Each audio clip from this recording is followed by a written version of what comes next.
અમરેલીની અંદર એક પછી એક હુમલાની ઘટનાઓ સામે આવી રહી છે। થોડા સમય પહેલા પ્રતાપ દુધાત ઉપર હુમલો કરવામાં આવ્યો હતો અને સવાલ ત્યારે પણ પોલીસ ઉપર ઊભા થયા હતા કે પોલીસ અત્યાર સુધી શું કરી રહી છે। અનેક વખત રજૂઆત કરવામાં આવી, તેમ છતાં હુમલાખોરોને પકડવામાં નથી આવ્યા। હવે ફરી એક વખત આવી જ ઘટના સામે આવી છે કે જ્યાં હુમલો કરવામાં આવ્યો છે અને પોલીસની કામગીરી ઉપર સવાલ ઉઠ્યા છે। નમસ્કાર, આપ જોઈ રહ્યા છો નિર્ભય ન્યૂઝ અને હું છું આપની સાથે રિદ્ધિ।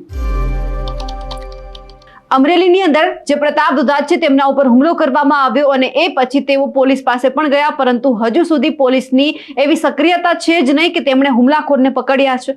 આવી વધુ એક ઘટના અમરેલી જિલ્લામાંથી ફરી સામે આવી કે જ્યાં હુમલો કરવામાં આવ્યો છે, તલવાર વડે હુમલો કરવામાં આવ્યો।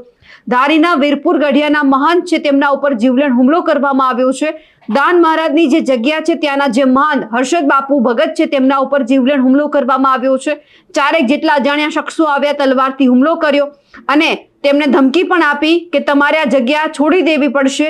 માથાના ભાગે પણ તલવારના ઘા મારવામાં આવ્યા છે। મહંતને અમરેલીમાં જે સારવાર હેઠળ ખસેડવામાં આવ્યા છે। પણ આ સમય પહેલા પણ અહીંયા સવાલ થઈ રહ્યો છે કે આ વિસ્તારમાં આમની પહેલા પણ જે કોંગ્રેસના નેતા પ્રતાપ દુધાત છે તેમના ઉપર હિચકારી હુમલો થયો હતો, આરોપી હજુ પકડાયા નથી, ત્યાં ફરી એક વખત આવી ઘટના સામે આવી, મહંત ઉપર હુમલો કરવામાં આવ્યો।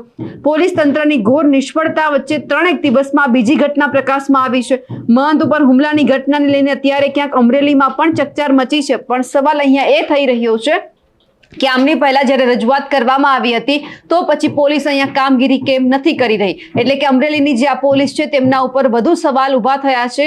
હવે જે બાપુ ઉપર હુમલો થયો છે તેઓ શું કહી રહ્યા છે અને જે અજાણ્યા શખ્સો આવ્યા હતા તેમની પાસે શું માંગ કરી છે તે પણ સાંભળીએ।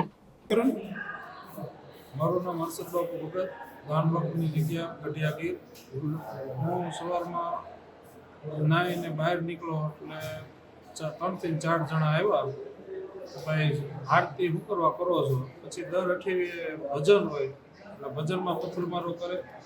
અત્યારે 15 દિવસ પહેલા હું બહાર ગયો હતો ત્યારે મારી 4 વ્હીલ ત્યાં પડી હતી, તો એના કાચ પણ તોડી નાખ્યા હતા બધાએ અને અવારનવાર ગાયલો બફાટ કરે અને આરતી અને સવાર સાંજ ક્યાં મારતી ઝાલરો વાગે છે એવું બધું કરીએ। તલવારોના પાઇપના ઘા કર્યા અને કીધું ગઢિયા મૂકી દે છે, નગર બંદૂક મારી તમંચો મારી અને કરી રેડી।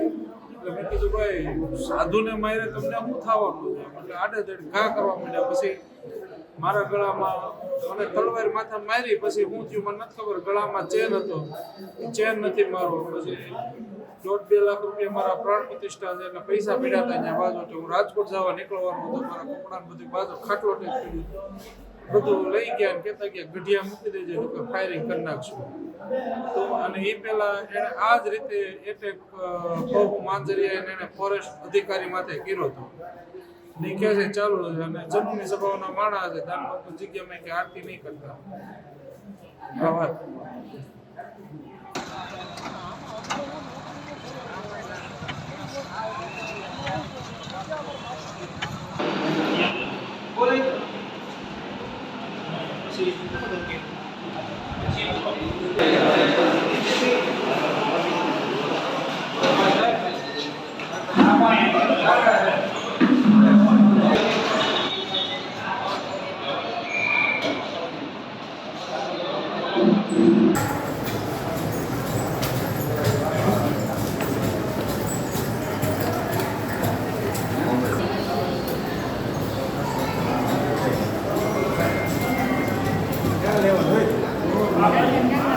ફરી એક વખત કાયદાના લીરા ઉડતા હોય તેવું અમરેલીની અંદર આપણને દેખાયું, કારણ કે આ હુમલાની બીજી ઘટના છે। તેમ છતાં પોલીસ હજુ પણ જે આરોપીઓ છે જેમણે હુમલો કર્યો તેમની સુધી પહોંચી નથી। હવે એ જોવાનું છે કે આ વખતે પોલીસ કોઈ કામગીરી કરે છે ખરી?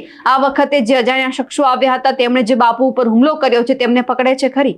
અમારા અહેવાલને લઈને અને જે અમરેલી જિલ્લામાંથી ઘટના સામે આવી છે તેમને લઈ આપ શું માનો છો કમેન્ટ કરીને ચોક્કસથી જણાવજો। સાથે જ અમારી નિર્ભય ન્યૂઝ ચેનલને લાઇક, શેર અને સબસ્ક્રાઇબ કરવાનું ભૂલશો નહીં। નમસ્કાર।